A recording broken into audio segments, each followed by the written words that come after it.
Romans 13. So this was obviously before the boycott of Bud Light, or I wouldn't even have this here.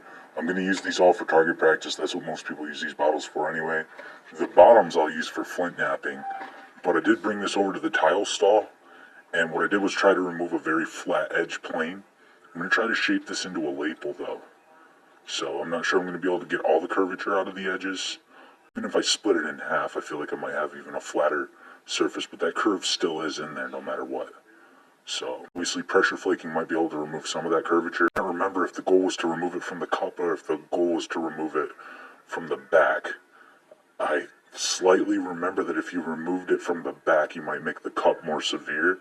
So I don't remember. I can't try to remove it from the cup, but that almost makes no sense.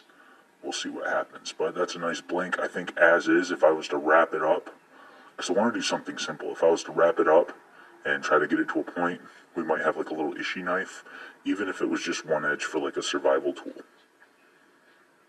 Obviously, right there where my thumbnail stopped, that looks pretty decent and flat and straight. Just looked really flat as I was looking at that curve, and now you guys can see that we have flat pieces of material that can potentially be blades. Now these are kind of on the shorter side. It's really not all that bad for getting a basic tool, and this is from a round bottle, so that's kind of weird. You guys seen the section that I removed it from? I'll show you one more time. Right over here you can see the section where I had cut that block out.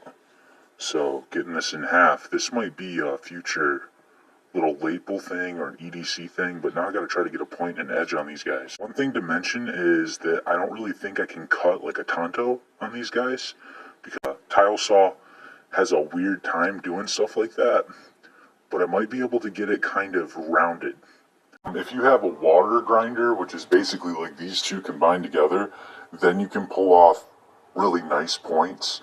But if you're just going to cut your points in, it's not going to work. That's what it's going to look like. So I'm glad that I did this, but it gave me something to work with so I can go and shape these. And you guys know with little ℜ𝔬𝔪 knives, we really only need them to be about fingers length long, and they're basically push daggers. So that's what we're going for. You know, thin this pieces, and I'm just using a wire, and I probably didn't set up my platforms right.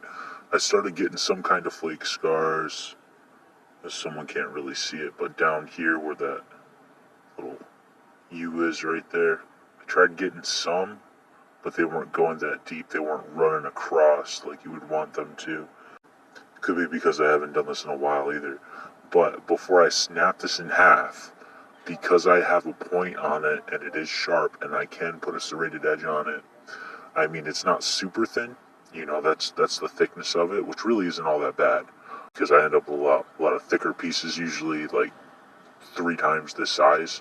I would love to have a bunch of really pretty flake scars to show you guys, and it's not like I can't do it, I'm just struggling with this piece. I'll show you one with a lot of flake scars. Here's one with a lot of flake scars right here. See how pretty those are. So I do know how to do it, I'm just having a hard time with it. I'm kind of off my spin right now. The other side that we had to work broke into 3 pieces, counting the tip. So we got, there's that guy, and then there's this guy. Because it's already shaped enough to be an impact tool to go into a bad guy, I'd be an idiot if I didn't go and test this now as is. So let's do it. I mean, I'm embarrassed that I don't have the flake scars running, but I definitely think it'll get into our water bottle target if we go and ℜ𝔬𝔪 this up real quick. So one thing I'm going to do real quick is notch the corners. That's dangerous too. Actually, I don't even have to do that. We're going to skip notching it. Just tape and cordage. Instead of tape, I just did a constrictor knot, and then 2 square knots, and then another square knot and another square knot. So that way you can get this in your hand and use it right away. It is definitely ready to go. I think I'm just going to do a run-of-the-mill basic water bottle test. I'm really bummed out about not having flake scars, but I'm so nervous about snapping this guy in half. Only if you guys knew, like, because I just cut the blanks out, cut them in half.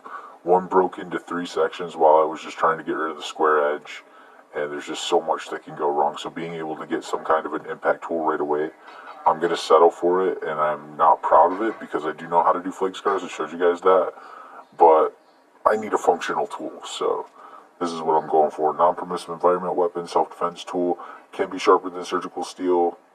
If you can get the little teeth in here, I chose not to do that. I just focused on the tip getting sharp. So it's got a couple really sharp edges here and there. You can see where the flake scars were starting to want to travel, but it wasn't really looking all that great. I probably set up my platforms like an idiot, but having something that's straight and uniform, you know, that's awesome.